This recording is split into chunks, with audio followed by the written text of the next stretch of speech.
লন্ডনে আমার ছোট করে একটা ওয়ার্কশপ ছিল, বাসায় একটা কর্নারে একটা জায়গায় আমার ছোট করে ওয়ার্কশপ ছিল। ওর যেই দেখতে অবাক হয়েছে যে আপনি এত হাতুড়ি বাটাল এগুলো দিয়ে কি করেন। কারিগরি সেক্টরে বেগম খালেদা জিয়ার অবদান অনেক ছিল, হ্যাঁ, কিন্তু এখন সেটা অবহেলিত।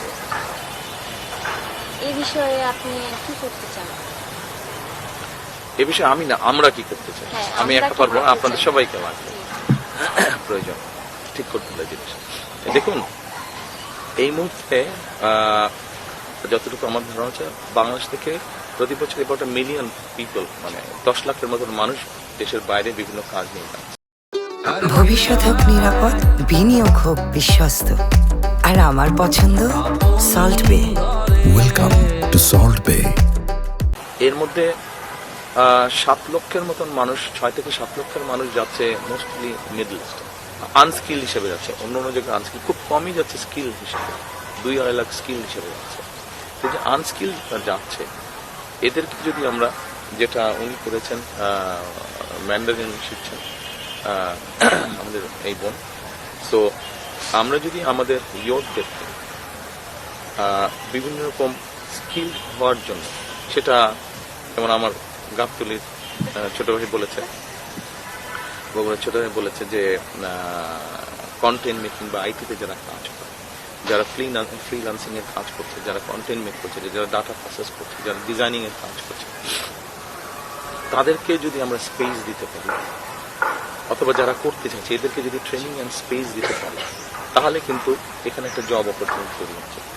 যারা এইগুলোতে ইন্টারেস্টেড না, অনেকে আছে, যেমন আমি ছিলাম আর্টসের স্টুডেন্ট, কিন্তু আমি ছোটবেলা থেকে আমার এই কাছে স্কুল এগুলো সব থাকতো, মানে এটা খুলো, ওটা লাগাও, এটা ইয়ে করো, ইলেকট্রিক টানো, এই অভ্যাসটা আমার ছিল, এখনো কম বেশি আছে। ওকে, গুড গুড। লন্ডনে আমার ছোট করে একটা ওয়ার্কশপ ছিল, বাসায় একটা কর্নারে একটা জায়গায় আমার ছোট করে ওয়ার্কশপ ছিল। ওর যেই দেখতে অবাক হয়েছে যে আপনি এত হাতুড়ি বাটাল এগুলো দিয়ে কি করেন। এখন অনেকের খুব ইন্টারেস্ট আছে। তো আমাদের যে ভোকেশনাল ইনস্টিটিউশনগুলো আছে, এই ভোকেশনাল ইনস্টিটিউশনগুলোতে এই মুহূর্তে বোধহয় 150-এর উপরে সাবজেক্ট আছে, কিন্তু মোস্টলি আমাদের প্রয়োজন হয় না, মোস্ট সাবজেক্ট লাগে না। আমরা এগুলোকে নিয়ে এসে ইজিলি আমরা ইনফরমেশন বের করতে পারবো যে বাংলাদেশের মানুষ যেই যেই জায়গায় যাচ্ছে, পৃথিবী যেই যেই দেশে যাচ্ছে, এখানে নেক্সট 5 to 10 ইয়ার্স কি জব অপরচুনিটি আছে, সেভাবে আমরা ডিজাইন করতে পারবো। আপনি যে আপনার ভিডিওতে দেখিয়েছেন সে ফরিদপুর বেল্টে, আপনি দেখেছেন ইটালিয়ান ল্যাঙ্গুয়েজ। আমাদের ফরিদপুর বেল্টের ম্যাক্সিমাম লোকজন ইটালি যায়, ইউরোপ, ইটালিতে যায়।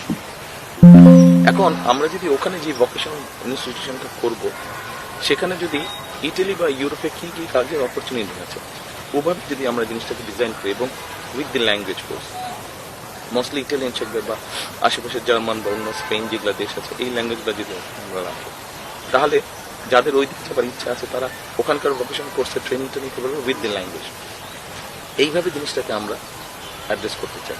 আর এর বাইরে আপনাদের কাছ থেকে বুদ্ধি এসেছে, আইডিয়া এসছে, যেমন ফ্যামিলি কার্ডের ব্যাপারে এসছে যে আমরা যদি এই মাদেরকে ছোট ছোট এসএমই করার জন্য ছোট ছোট লোন আমরা দিতে পারি, এরকম অনেকটা করা যাবে। ছোট ছোট এন্টারপ্রেনার যারা আছে, এরকম অনেকগুলো করা যাবে।